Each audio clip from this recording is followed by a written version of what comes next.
Welcome to Driver Assist, the smart way to keep your remote control car on track while you choose where to go.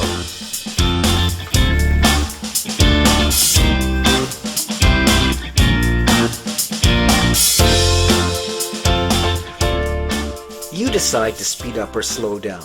You pick which way to turn at intersections or when to exit a roundabout, but you never have to actually steer. Design your own city streets, roundabouts, even parking garages with up and down ramps. Once the track is in place, take your hands off the steering wheel and let Driver Assist do the work.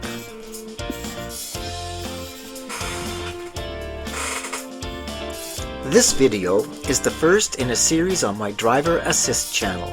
It dives into the script Calibrate Follow Demo.py to explain in detail the new algorithm developed here to follow a track using only 3 infrared sensors.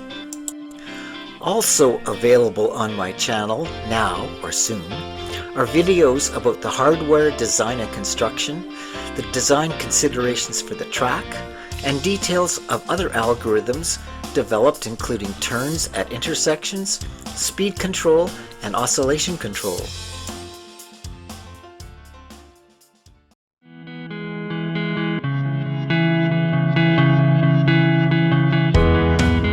The car shown is a team-associated SC28, which although marketed as a 1 in 28 scale car, actually fits well on my 1 in 25 scale track. Also, the WaveShare infrared line tracking sensor fits perfectly under the body.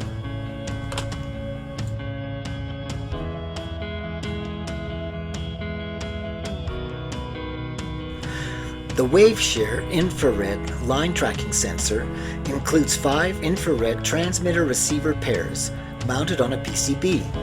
The heads of the infrared LEDs are 40 millimeters above the track, and the board is mounted at an angle of 25 degrees from horizontal. Only the middle 3 sensors are used by the line following algorithm. The 2 outside sensors are used to detect the aluminum tape control strips installed where needed on each side of the track. On the right side, these strips mark turns. On the left side of the track, they indicate the maximum speed allowed for this neighborhood. These 2 sensors are bent back to look down at an angle of 80 degrees from horizontal, which improves detection of the aluminum turn and speed limit markers.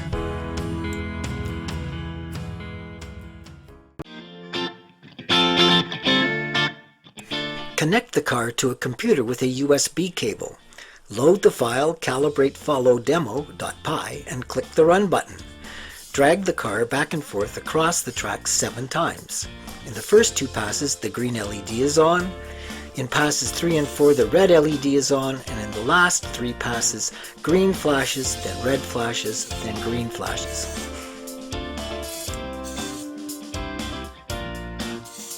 When the car is to the right of the track, it steers left to bring it back to center. When on the left, it steers right. The amount of steering is proportional to the distance from the line. As the car is dragged to the right, eventually the sensor on the left will lose sight of the track. The red LED on the top of the car turns on and the steering is full lock left. This occurs when the left wheel is on the track. In the other direction, the green LED turns on. Consequently, the range of steering control is double the width of the car, which is more than adequate to control steering at scale speeds on typical roads. As the script runs, data is printed to Thonny's shell. The first line printed is the name of the script, Calibrate Follow Demo.py. I should mention that this file is stored in my GitHub repository, and a link is provided in the description below the video. The second line is printed after the first 2 passes of the car over the line and shows the highest and lowest values read for the 3 infrared sensors. The third line shows the adjusted values for these settings. The fourth line shows the Delta X calibration settings, which are printed after the 3rd and 4th passes. After this, 600 lines of data are printed to facilitate debugging. Text selected from the shell can be copied and pasted into Excel for plotting, which greatly facilitates debugging as shown next.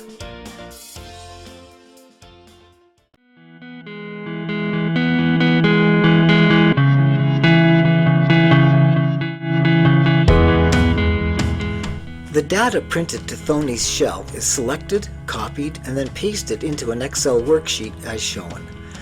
The chart shows the raw data read by the middle 3 IR sensors during the 5th calibration pass as the car is dragged from right to left. The blue line on the chart for V1R shows the value read by the sensor on the road surface far away from the black tape track. Around row 17, the sensor gets a peek at the edge of the black tape. A tiny bit of the infrared light emitted by the sensor is absorbed, causing the amount of reflected light received by the sensor to be slightly reduced.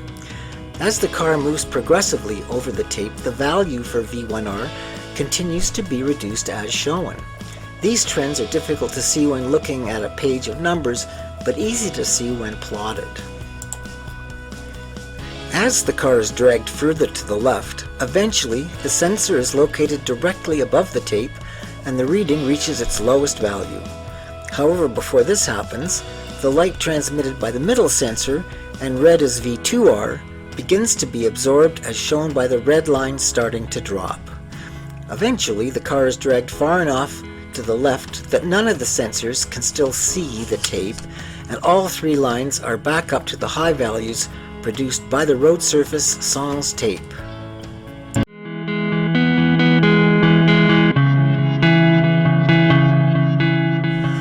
The code shown beside the 3 columns of data finds the highest and lowest values of the 3 middle sensors during calibration passes 1 and 2. The while true loop runs 800 times. In each loop, the values V1R, V2R, and V3R are read from the 3 ADC channels used. If the value of V1R is greater than the current value of H1, then H1 is made equal to V1R. After 800 loops, H1 is the highest value read for V1R as the car is dragged back and forth. If, on the other hand, the value of V1R is lower than the current value of L1, L1 is made equal to V1R. In the same way, H2 and L2 and H3 and L3 are updated using the V2R and V3R readings. At the end of the 800 loops, the values determined for the H's and L's is output in the second line printed to the shell, after the file name of the script as shown on the previous slide. These H values are then adjusted. This adjustment causes the tops of the 3 curves to be trimmed at values well below the highs read during the calibration. As a result, the only time the value of one of the sensors goes below the value of H for that sensor is when the sensor is at least partially over the track, not when it drives over a smudge on the roadway or drives into a dark corner. This is important for reliable line following control. The code which calculates these adjusted values V1A, V2A, and V3A is shown on the right. This code is in a second while true loop which runs 600 times after the first while true loop has completed.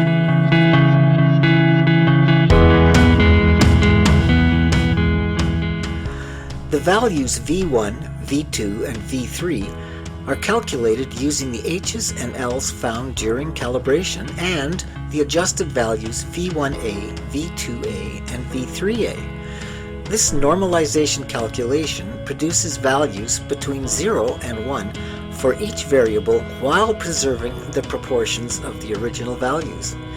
This can be verified by comparing the shape and position on the timeline of each curve to the curves shown in the previous slide. The information stored in V1, V2, and V3 is all we need to steer the car. Steering is accomplished by a servo which rotates a control arm through 180 degrees to push the front wheels to the left or to the right. When the car is centered directly over the track, the angle of the servo should be equal to 90 degrees. The control arm should be vertical and the wheels should be pointing straight ahead. When the angle is 180 degrees or 0 degrees, the control arm should be horizontal one way or the other in order to utilize the full useful range of the servo. The variable y is used to calculate the servo angle using the formula angle equals 180 times y. As shown on the chart, the plot of y should ideally be a straight line running up from 0 to 1 as shown. The bottom axis of the chart, from 1 to 49, is the while loop counter. The charts on this slide were produced using the values read during the 6th pass, where the car was being dragged from left to right to collect data for debugging. At 1 on the bottom axis, the car is way left of the track. None of the sensors can see the line. Ideally, y here should be 0, so the car is turning right, searching for the track, which it knows is over there somewhere. At point 7, sensor 3 catches sight of the black tape. At 38, the value of V2 is at its lowest, so the car is centered directly over the line. Between 7 and 38, the front wheels should move from a hard lock right turn to pointing straight ahead. The amount of steering should be proportional to the distance the center of the car is from the track. As the car continues to be dragged right, y changes from 0.5 to 1. The servo angle changes from 90 to 180 degrees, and the steering gradually changes from pointing straight ahead to a hard left turn. Again, these changes should be proportional to the distance the car is from the track.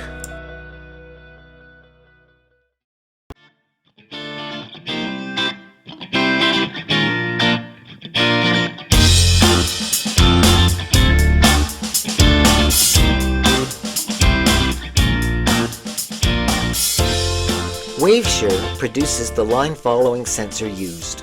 On their wiki, they publish the recommended paradigm for using the data produced by the sensor to follow a line. They use a weighted average calculation to find y using the normalized values from the 5 sensors as shown. This solution is less than ideal.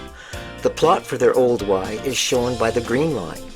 The plots for V0 and V4 are simulated using shifted V1 and V3 values.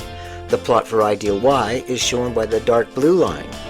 Old y has a smaller control range than ideal y. The maximum right turn occurs at 21 on the bottom axis and the maximum left turn at 45, giving a control range of 24. For the ideal y, the maximum right turn is at 14 and the maximum left turn at 51, giving a range of 37. With the old way, if the car travels beyond this control range, the value of y returns to 0.5, so the car merely drives straight off into the sunset. With the ideal way, when the control range is exceeded, the car continues to drive towards the last known location of the line, even though it can't see it. Most importantly, the ideal way only uses 3 sensors, leaving the outside 2 for other duties. The challenge then is how to create actual values for y which as closely as possible replicate these ideal y values.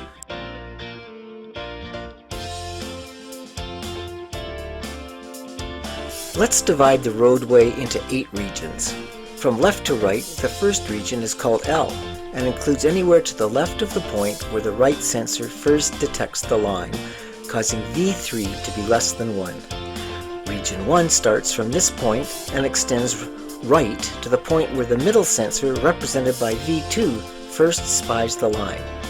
Region 2 starts from this point and extends to the point where the V3 curve and V2 curve cross and V3 equals V2. Region 3 starts from this point and extends to the center of the track where the V3 curve crosses the V1 curve and V3 equals V1. Regions 4 through 8 follow the same paradigm as shown on the chart. Ideal y is a straight line sloping up from 0 at the start of region 1 and ending at 1 at the end of region 6. In order to calculate y, we need to make 2 assumptions. First, that the section of V3 inside region 1 can be approximated with a straight line. The same assumption holds for the section of V2 in region 2, and the section of V3 in region 3, and the section of V1 in region 4, etc. The second assumption is that regions 1, 2, 5, and 6 each occupy 20% of the total space, and regions 3 and 4 each occupy 10%. Although the actual values do not conform perfectly to these assumptions, the small deviations have no effect on the line following performance.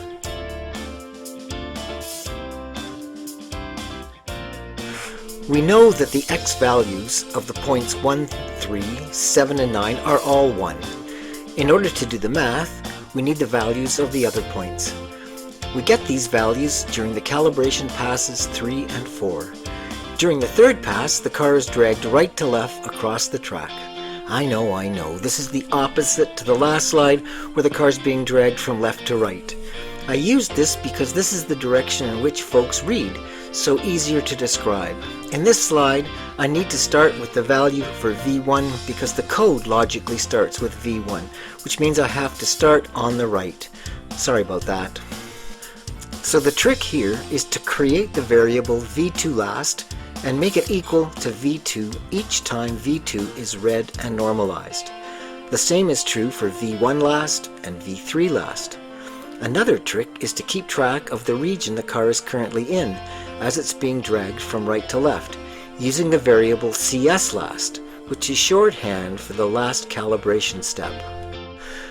We set CS last equal to 0 before the start of pass 3 to indicate the car is in region L, way left of the line.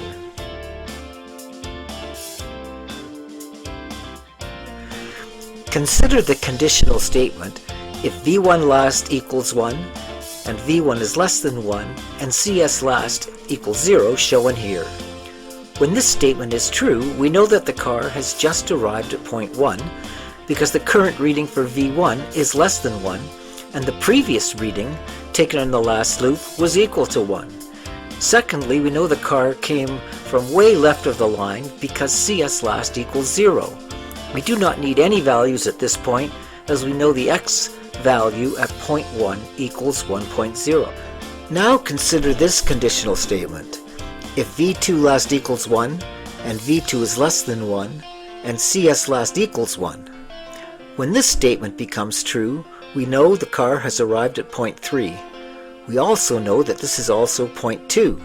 The x-axis value of point 2 is the current value of V1. Actually, it would be equal to V1 if the transition event occurred exactly at the point where the V2 sensor first spied the black tape. Because the time between loops is around 10 milliseconds, this is unlikely to happen. Fortunately, this is not a problem. Since the slope of all of these lines is nearly identical, we're able to estimate the correct value by adjusting the value of V1 by the amount V2 has gone past the transition point before the reading was taken. Since this is the x value for point 2, we call the variable x2.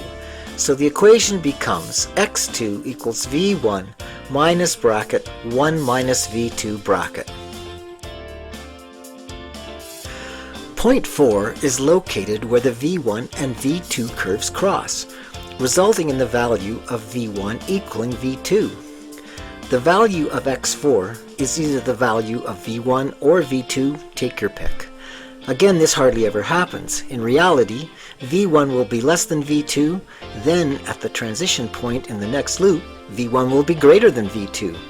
But remember that in every loop, we store the value of V1 in the variable V1 last, and the value of V2 in V2 last. Consider the conditional statement.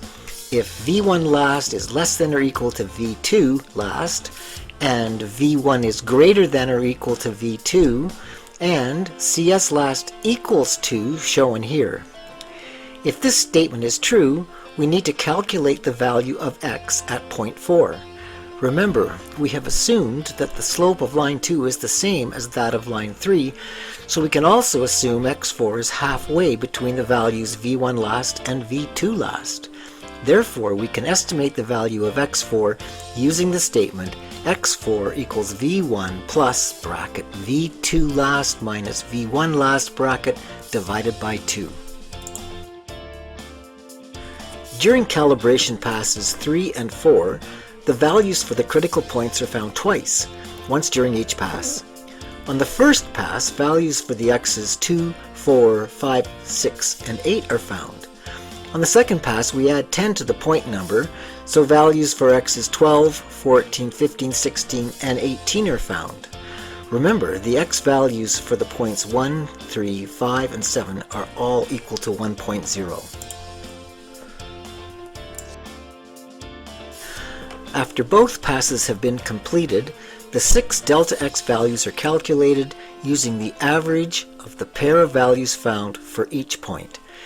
Each delta x value is the difference between the x value of the point at the start of the line and the x value of the point at the end of the line.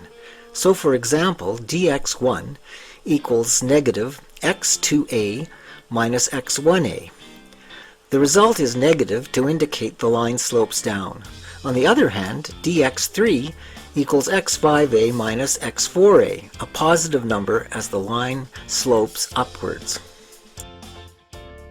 Finally, these 6 delta x values are printed to Thonny's shell.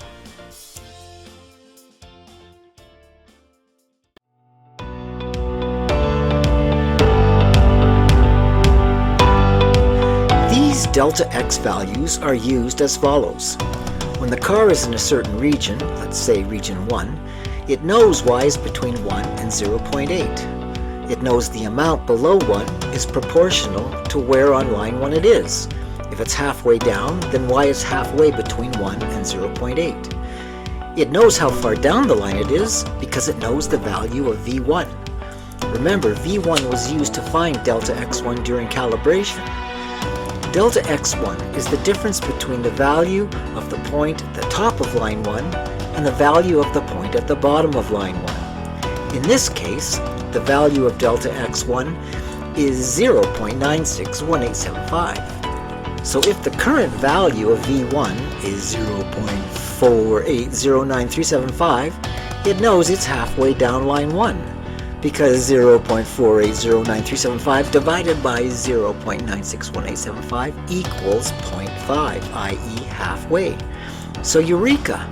It now knows the value of y is 0.9. Why? Because in this region, y runs between 1 and 0.8 for a distance of 0.2, and half of 0.2 equals 0.1. And finally, 1, the starting point, minus 0.1 equals 0.9. The other 5 lines follow the same paradigm. Given the number of the line being followed, the value of the sensor used to create that line, and the value of y can easily be calculated. The chart labeled theoretical has a tiny flaw. Can you spot it? No, it's not an optical delusion like those showing up more and more frequently on our news feeds.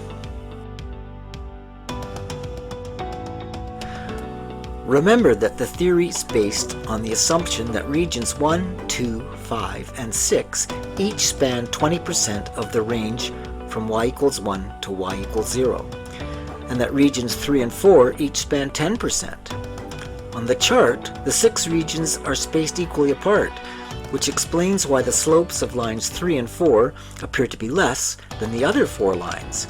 If the spacing error was fixed, the 6 y lines would form a perfect straight line. The chart labeled actual from debugging is shown here to demonstrate the efficacy of the algorithm. This slide shows the same 2 charts as the previous slide. This time, however, instead of theory, the actual code used to calculate y is shown. In each loop, the 3 normalized values v1, v2, and v3 are calculated. The app then determines which of the 6 lines should be used to calculate y. Consider the conditional statement if v1 is less than 1 and v1 is less than v3. If this statement is true, the car is to the right of center, and the next 3 conditional statements are checked. The first is, if v2 equals 1. If this is true, then the car is over line 1. The second statement is, else if v2 is less than or equal to 1, and v2 is greater than v1. If this statement is true, then the car is over line 2.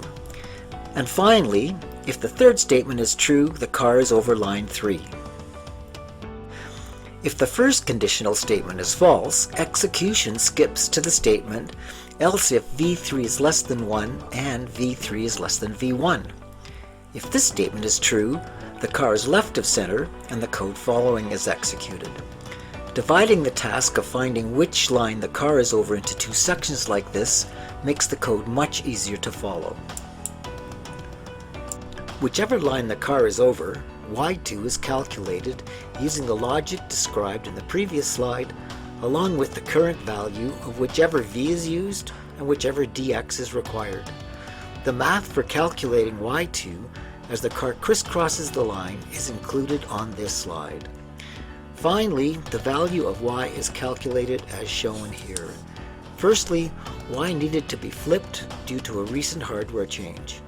Secondly, adjustments can be added, including error corrections for large step changes at transition points due to brightness changes. Please see the code in my GitHub repository where these are well documented.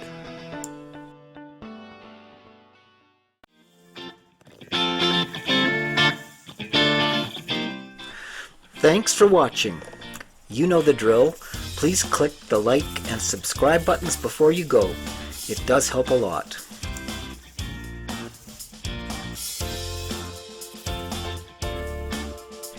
This is the first of many videos I plan to make about driver assist for RC cars. Check out this list. If you have a preference, please leave a comment.